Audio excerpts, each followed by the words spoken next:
যত দোয়া আপনি করেছেন সব কবুল, সব all of your du'as are accepted, সব কবুল হয়েছে আল্লাহর কসম।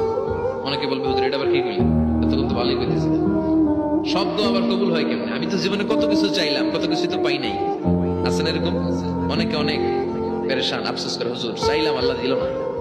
4টা মাইয়া, এবার কাবা ধরে চাই আইছি বলার কথা, এটা হয়েছে মাইয়া। আছে না নাই? 5টা ছেলে হয়েছে, মেয়ের জন্য বুকটা হাহাকার। হজে যে আরাফাতের ময়দানে যে আসলাম, এবার হয়েছে আর একটা বলা। আছে না নাই? কত কিছু চাইলাম, পাইলাম না, দিল না আল্লাহ। বলে না আপনার সব দোয়া কবুল, তবে কবুল হওয়ার 3টা সিস্টেম আছে। কয়টা?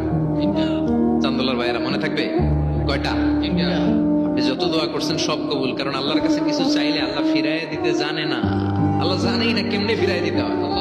সুবহানাল্লাহ কোন চাওয়া মাত্রই আল্লাহ বলে অ্যাকসেপ্টেড, যা কবুল, দিব দিব না এটা বলতে জানে, চাওয়া মাত্রই বলে দিব। 3 সিস্টেম। নাম্বার 1, আপনি আল্লাহর কাছে দোয়া করলেন, চাইলেন, আল্লাহ বলে দিব, বলেই তিনি দিয়ে দেন আর আপনি খুশি হয়ে যান, পেয়ে গেলেন। নাম্বার 2, আপনি আল্লাহর কাছে দোয়া করলেন, চাইলেন, তখনও আল্লাহ বলে দিব, তবে এখন না, সবুর, একটু পরে দিব। কখন দিলে আমার জন্য ভালো, আমার চেয়েও ভালো জানে কে? আল্লাহ, পরে দিবে। নাম্বার 3, চাইলেন, দোয়া করলেন, আল্লাহ তখনও বলে দেব, তবে এখনো না, পরেও না, কিয়ামতের দিন যেদিন বিপদে পড়বে ওই দিন দেব।